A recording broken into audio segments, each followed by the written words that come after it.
On va terminer par une véritable recette de smoothie, c'est-à-dire un mélange de bananes, épinards, pommes et un tout petit peu d'eau. Voilà, une recette de smoothie assez simple, assez classique, et on va pouvoir voir le résultat.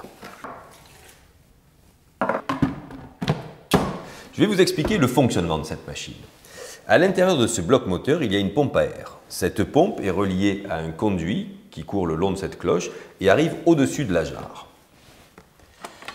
En haut de cette jarre, il y a ce qu'on appelle le vacuum module. Cette partie, qui est une invention de J. Cummings, permet de retirer l'air sans que le liquide puisse passer. Cela aura pour effet de protéger la pompe à air car le liquide ne peut pas atteindre le circuit d'air. Hop, ça se positionne comme ceci.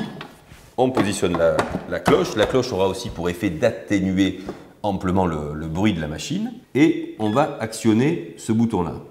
Quand on actionne ce bouton, ça va retirer l'air. Et une fois que l'air est retiré, il y a un capteur dans la machine qui va déclencher automatiquement la fonction de mixage.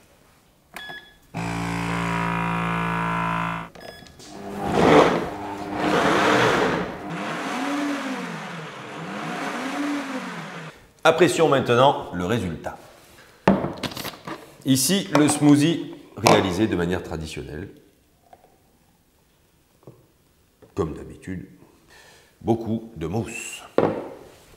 Ici, le smoothie sous vide. Alors, comme vous pouvez le constater, quand on laisse rentrer l'air, hop, le smoothie a tendance à baisser.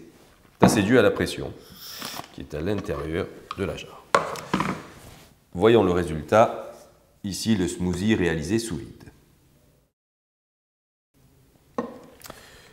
Une texture, encore une fois, beaucoup plus lisse et beaucoup plus appétissante. Coovings.